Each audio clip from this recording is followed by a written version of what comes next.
Salut tout le monde, ici Farander pour vous parler de l'épisode 4 de Fallout. Un épisode vraiment sympa qui s'intitule Les Ghouls. Euh, voilà, j'ai trouvé que l'épisode était vraiment cool, qui passait assez vite, hein, mais je pense qu'il doit durer un peu moins longtemps que les précédents. Ouais, 48 minutes. Comparé au premier épisode qui durait un peu plus d'une heure, effectivement, ça c'est un truc que par exemple je comprends pas dans les séries actuelles, un peu importe la plateforme, parce que Disney ils font pareil. Netflix, je suis pas sûr, mais en tout cas Disney fait ça aussi. Tu peux avoir des épisodes genre de 50 minutes et ensuite un épisode de 30 minutes. Tu te dis je comprends pas, enfin faites comme avant, enfin comme ça a toujours été, de garder des formats identiques pour toute une saison. Je sais pas, vous faites un format 40 minutes, vous restez sur 40 minutes, un format 1 heure, vous restez sur un format 1 heure. Ça, j'ai un peu de mal, ça joue pas sur l'appréciation d'une série, mais c'est chiant euh, de jamais avoir le même temps par épisode. Voilà. Juste un petit coup de gueule. Du coup, cet épisode 4, Les Ghouls, est un épisode sur lequel on ne verra pas du tout Maximus et Thaddeus, qui est plutôt logique en fait, puisqu'ils ont récupéré la tête et que la tête est l'un des enjeux principaux de la série. Donc c'est logique, puisqu'on est avec cet épisode 4 à peine à la moitié de la série. Donc c'est logique de garder du suspense sur cette fameuse tête. Du coup, on va suivre surtout deux histoires différentes. Donc d'un côté, Norm dans l'abri 33 avec son cousin, dont j'ignore le nom. Et de l'autre côté, Lucy... Oh, pardon. Lucy et Howard, du coup, qui eux, on va enfin découvrir où est-ce que Howard a décidé d'emmener Lucy. Du coup, on va d'abord parler de l'abri 33 et ensuite on reviendra sur Lucy et la Ghoul. En ce qui concerne l'abri 33, du coup, on a un moment où en vrai j'en ai un peu rien à faire parce que c'est des persos que je trouve un peu osef. Mais globalement, il y a Steph, donc l'amie enceinte de Lucy, qui décide de donner les objets de son défunt mari au cousin de Lucy, en revoyant son mari à travers lui et voulant coucher avec. Bon, honnêtement, j'en ai rien à foutre. Bon, en plus, elle tombe enceinte, alors je sais pas si à ce moment-là, voici, je pense qu'on aura déjà fini les épisodes de NCIS.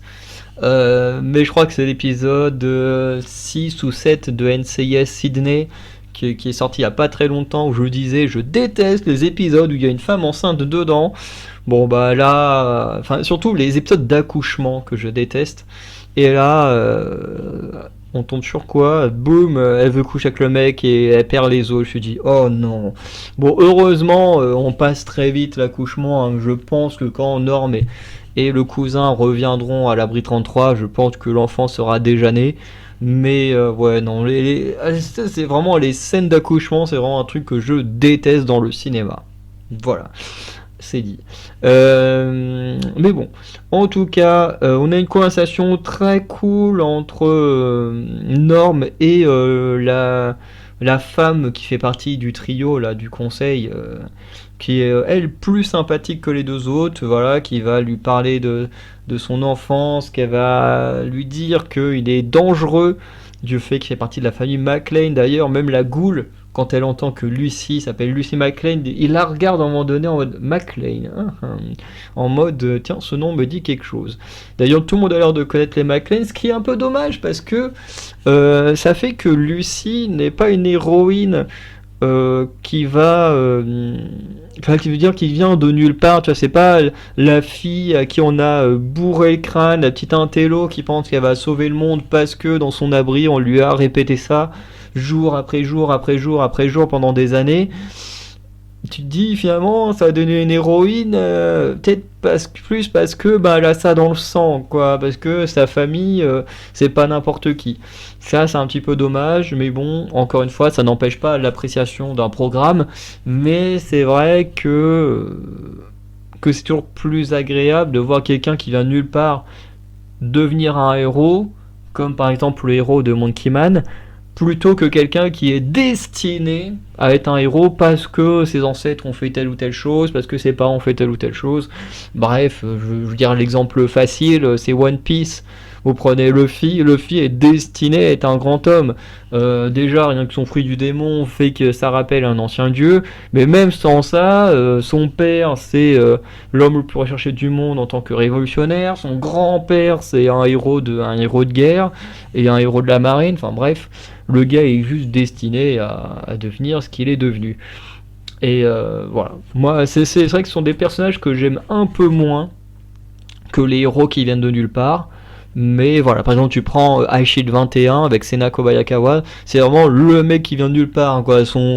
Dans sa famille, personne n'a accompli de grandes choses, mais juste par la force de l'entraînement et de l'envie de réussir, et ben, il deviendra un héros du sport. Voilà. Mais voilà, je préfère plus ce genre de héros que ceux qui sont destinés. Encore une fois, ça m'empêche pas de kiffer les personnages, hein, comme Luffy et d'autres, hein, qui sont destinés à devenir des héros. Bref. En tout cas, ça montre que voilà, le Norm, il peut être dangereux s'il fait pas attention à ce qu'il dit. Et d'ailleurs, le conseil a vraiment très peur de ce qu'il peut dire aux autres parce que ça a de l'influence du fait qu'il soit un McLean. Bref. Enfin, McLean, enfin un truc comme ça. Hein. Et du coup, on a également à côté de ça. J'ai bugué. Les deux autres mecs du conseil qui eux se battent pour devenir le nouveau superviseur. Alors quand je dis se battre, c'est gentillé, hein, les deux veulent faire des élections pour devenir le nouveau superviseur. Ils sont très fair play, mais on sent que voilà, s'il y en a un qui gagne et pas l'autre, ce sera pas la même. Par la suite, on a du coup Norm qui décide en parlant à un prisonnier de la brigade 32 qui avait dire que ces gens-là avaient mérité ce qui leur est arrivé et que voilà, ils cachaient quelque chose. Et du coup, Norm, très curieux, va aller voir avec son cousin ce qui s'y est passé. Et là, les deux trouvent des cadavres un peu partout, des gens qui se sont entretués, des gens qui se sont suicidés, bref, il y a des cadavres partout, des cadavres qui, selon les machines, datent d'il y a 2 ans, donc bien avant que les pillards ne viennent jusqu'ici. Et d'ailleurs, l'info la plus importante et qui met le plus de suspense dans cet épisode, c'est que comment il s'appelle, Norm et son cousin vont découvrir à travers les informations que l'abri n'a pas été ouvert de l'intérieur par quelqu'un, mais a bien été ouvert de l'extérieur grâce à un outil très spécial, hein, j'ai pas trop compris le nom, qui en fait appartient à Rose McLean, la mère de Lucy et de Norm, et dont on avait appris dans un épisode précédent de mémoire que cette fameuse mère est censée être morte. Voilà, puisque je crois que quand Lucy elle parle avec la go, à un moment elle dit oui, mais nous aussi on a connu des trucs graves, on a eu une sorte de peste, on a dû tous rester enfermés chez nous, et d'ailleurs la peste elle a enlevé ma mère, machin. Mais je crois que c'est au début de cet épisode d'ailleurs. Et du coup, c'est très intelligent parce qu'au début de l'épisode on nous dit oui, la mère elle est morte, et à la fin on dit ah bah tiens, ils sont rentrés avec un outil qui appartient, alors je me demande si c'est pas le bracelet là qu'ils ont, qui appartient à la mère de l'héroïne, donc et du frère qui lui découvre l'info. Donc c'est très intéressant, très malin, voilà. À voir jusqu'où on va en venir. Est-ce qu'elle est vraiment morte? Est-ce qu'elle fait partie du camp de Maldaver? Enfin bref, Moldaver plutôt. J'ai hâte de voir un peu tout ça, où est-ce qu'on va avec ces informations. Euh, En tout cas, dans la globalité, j'aime beaucoup ce qui se passe là-bas. Voilà. Ensuite, on a toute l'histoire avec Lucy et la goule, où on apprend petit à petit des éléments sur les ghouls. Hein. On n'en apprend pas énormément non plus. Mais on découvre d'abord une première ghoul qui, depuis 28 ans, se bat contre elle-même, puisque le petit produit dont je vous parlais dans l'épisode précédent, où j'avais fait le rapport avec ce qui sert aux asthmatiques là, pour récupérer quand ils font une crise, en fait, ne leur permet pas de survivre. En fait, ils ne meurent pas s'ils n'ont pas ce produit, c'est qu'ils deviennent sauvages et incontrôlables.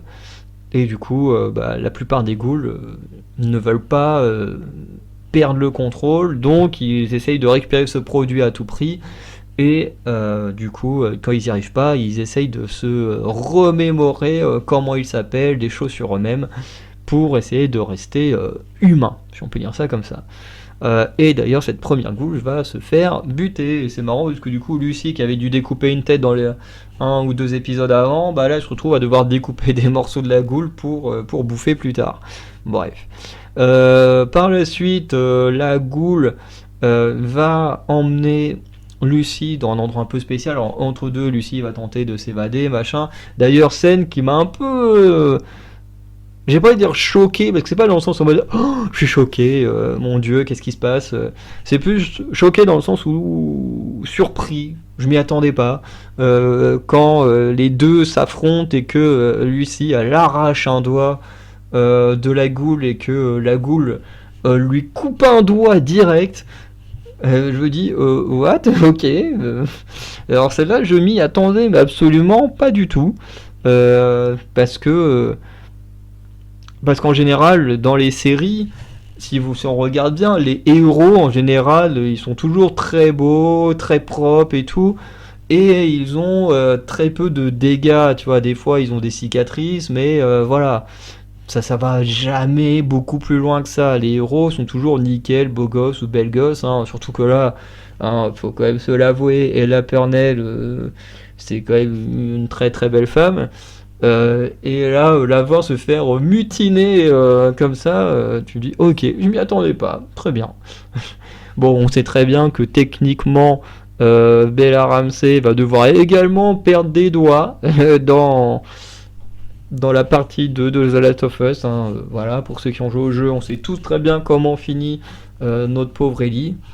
Donc faut croire que ça doit être un truc des jeux vidéo actuels de perdre des doigts, parce que dans The Last of Us je sais que c'est le cas, mais ici c'est vrai que pour moi je peux pas parler au niveau adaptation parce que j'ai jamais joué au jeu. Ça me donne envie honnêtement de jouer au jeu, donc c'est très bien, mais pour l'instant j'en ai aucune connaissance. Du coup la goule va vendre Lucy par la suite pour justement récupérer des fioles pour rester conscient, j'ai envie de dire, de lui-même. Et du coup, on va suivre un peu Lucy dans une sorte d'entrepôt avec ce robot qui l'accueille, qui ensuite veut lui prélever des organes. D'ailleurs, j'ai pas compris ce délire du je te ressoude un doigt pour ensuite te découper le ventre et te prendre tes organes. Parce que du coup ça va la tuer, donc pourquoi lui remettre un doigt si c'est pour la tuer? C'est très bizarre.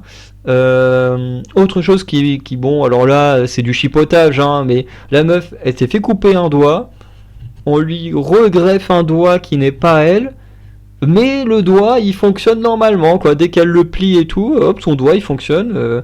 Alors je veux bien qu'il y ait une technologie très avancée avec ce robot.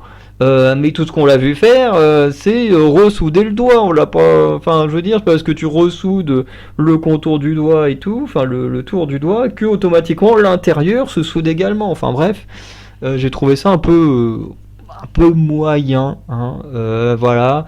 En plus, elle aurait été vraiment badass d'avoir ce doigt en moins. Ça aurait Surtout que après, ouais, c'est vrai que c'est quand même le doigt de la gâchette, donc elle peut pas tirer sans ce doigt là. Mais en plus, ça m'a fait marrer quand elle pointe le doigt vers. Quand elle explique, oui, il y a l'autre qui m'a machiné, puis elle pointe vers le doigt, sauf que son doigt il est coupé, donc en fait elle pointe dans le vide. Donc, enfin bref, moi je trouve ça marrant ces trucs-là. Mais voilà, du coup, il se fait ressouder un doigt pour se faire buter, mais tu comprends pas pourquoi. Je comprends pas. Mais bon, en tout cas, elle va quand même réussir à s'en sortir. Elle va même faire en sorte de libérer toutes les ghouls. D'ailleurs, toutes les ghouls sont pas très intelligentes, hein, parce que depuis, enfin, ils voient les collectionneurs devant eux. Les collectionneurs qui ont des fioles avec eux, et les trois quarts des ghouls, qu'est-ce qu'elles font quand on les libère? Elles se cassent. Elles se cassent sans prendre les fioles ou essayer de choper des fioles pour rester eux-mêmes, bref. Euh, du coup, euh, en voulant libérer, je sais plus comment elle s'appelle, la femme qui répète son nom, parce que la fin se termine un peu comme le début avec une ghoul qui essaye de résister à son côté bestial. Euh, et ben du coup ça va libérer d'autres ghouls qui vont les agresser, tout le monde va un peu s'entretuer, et Lucie va trouver toute seule contre cette femme, et bah du coup, bien qu'elle veut tuer personne, elle va devoir pour la première fois tuer quelqu'un, parce qu'elle avait décapité un cadavre. Là du coup elle se retrouve à réellement tuer une personne. Et c'est là où on sent le changement du personnage, hein. Voilà, je savais qu'elle allait vivre des trucs qui allaient la rendre un peu plus badass, on va dire. Parce que là, vraiment, quand elle ressort, euh, elle est beaucoup plus badass. Là, la combi accrochée au niveau de la taille, des trucs en cuir, là au niveau des genoux, des bras, ça fait un peu. Ça fait vraiment badass. Franchement, j'aime beaucoup son style à ce moment-là. Et du coup, elle donne les fioles à la goule, hein, pour dire, comme elle dit, la règle d'or, hein, ne fait pas. Ça, c'est une règle effectivement, hein, qui est très importante pour beaucoup, notamment pour moi. C'est ne fais pas aux autres ce que tu n'aimerais pas qu'on te fasse. C'est-à-dire que si j'aimerais pas qu'on me tabasse, et ben, je vais pas aller tabasser les autres. Un exemple comme ça. Euh, et du coup, euh, elle lui offre les fioles, en gros en lui faisant comprendre que voilà, tout ce qu'il a fait envers elle, c'était pas bien, et qu'elle se montre beaucoup plus intelligente que lui, notamment en lui sauvant la vie. Et après ça, bon bah la goule, elle va juste se poser, récupérer toutes les fioles, hein, et puis se regarder elle-même à travers la télé. Bon, c'est comme ça. C'est plutôt sympa. D'ailleurs, un élément que j'ai trouvé complètement con avec les collectionneurs aussi, c'est que les collectionneurs, ils ont un robot avec une technologie ultra développée. Ils ont même, quand on voit toutes les ghouls là qui sont dans des sortes de frigos là, enfin, des frigos sont pas allumés, mais ça fait un peu, vous savez, les frigos comme quand on va faire nos courses au magasin. Et, euh, et du coup, ils sont tellement cons qu'au lieu de faire un système qui ouvre une porte une par une, non, ils ont un système qui ouvre les portes des ghouls gentils et un système pour ouvrir la porte des ghouls méchants. Tu dis, what? C'est quoi ce truc de con? Pourquoi est-ce que t'as pas juste fait un système qui te permet d'ouvrir juste les portes une par une, comme en prison? Enfin, j'imagine que c'est comme ça en prison, de ce que j'ai vu dans des trucs comme Prison Break ou des choses comme ça. Voilà, en tout cas, même si c'est pas réellement comme ça, bref, tu fais un système où tu peux ouvrir les portes une par une. Là, c'est complètement con, le système. Bref. Après, j'ai envie de dire, on a changé de scénariste, hein, depuis, hein, parce que les trois premiers épisodes avaient été scénarisés par la même personne et réalisés par le même gars. Par contre, après, le 4, 5, 6. Alors, le 4 et 5, c'est deux nouveaux réalisateurs, deux nouveaux scénaristes. Après, le 6, 7. 6, 7, c'est le même réalisateur. C'est un gros bordel, hein. Alors, le réalisateur du 7, c'est le réalisateur du 5 et du. Enfin, du 5 et du 6 qui travaillent ensemble sur le 7. Tu dis ok. Après le dernier épisode, c'est encore un nouveau réalisateur. Par contre, à partir de l'épisode 4, c'est que des nouveaux scénaristes à chaque fois. En tout cas, j'espère qu'ils ont tous été très efficaces parce que bon, on espère quand même avoir de la qualité. Par contre, qu'est-ce que c'est là, l'accueil critique? Le site agrégateur de critiques, Rotten Tomatoes. Bon, c'est pas non plus la meilleure,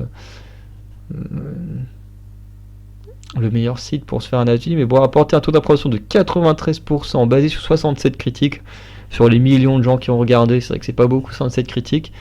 La part des critiques. Le consensus des critiques du site web indique que cette adaptation donne l'impression d'être une véritable extension des jeux. Fallout est une explosion post-apocalyptique pour les nouveaux venus et les fans de longue date. Bon, effectivement, les nouveaux venus, on n'est pas trop perdu non plus. Metacritic attribue une note 73 sur 100 sur 11 critiques, ce qui traduit des avis généralement favorables. Bon, de toute façon, sur Internet, la plupart des avis que j'ai vus étaient favorables. Alors que la diffusion de la série télévisée a contribué à augmenter les ventes des jeux vidéo Fallout en avril 2024. Ça m'étonne pas. D'ailleurs, je crois que j'ai vu que un des jeux Fallout avait comptabilisé, je crois, plus d'1 million de nouveaux joueurs en une journée, un truc comme ça, pendant le mois d'avril, tellement que la série a plu aux gens, ce qui m'étonne pas. Pour l'instant, j'ai vu la moitié au moment où je vous parle. Et c'est vrai que la série est vraiment pas mal. Honnêtement, moi je passe un bon moment devant. Et je suis même en train de me demander si je me ferais pas pour le carnaval étudiant de Caen. Je crois que je vais vraiment hésiter entre me dire tiens, est-ce que je me déguise en un personnage de Fallout ou est-ce que je me déguise en personnage de NCIS comme l'idée que j'avais en quittant le carnaval cette année. Parce que le carnaval a lieu fin mars, début avril. Donc. C'était il y a vraiment pas longtemps. Mais voilà, donc personnellement, moi j'aime beaucoup. Malgré les petits défauts qu'il y a à droite à gauche, aucun film ou série ne peut être parfait. Mais en tout cas, moi je suis emballé, je suis à fond dans le mystère, j'ai envie d'en connaître plus. Voilà, de voir un peu plus du développement du personnage de Lucie et de Maximus, envie de connaître tous les mystères autour de l'abri 32, autour de la goule, parce que bon, on ne nous a toujours pas réellement expliqué pourquoi est-ce que lui a survécu et qu'il est devenu... Parce que on nous explique que les ghouls, pour rester conscients, entre guillemets, il faut qu'ils prennent ce produit, sinon ils deviennent sauvages, mais on ne nous a toujours pas expliqué qu'est-ce qui les a rendus, qu'est-ce qui les a transformés en ghouls. Ça, c'est vraiment un truc que j'aimerais savoir. Voilà. Donc, on va s'arrêter ici. N'hésitez pas à me dire ce que vous avez pensé de cet épisode. Et sinon, on se dit à très bientôt pour de nouvelles vidéos. Allez, ciao tout le monde.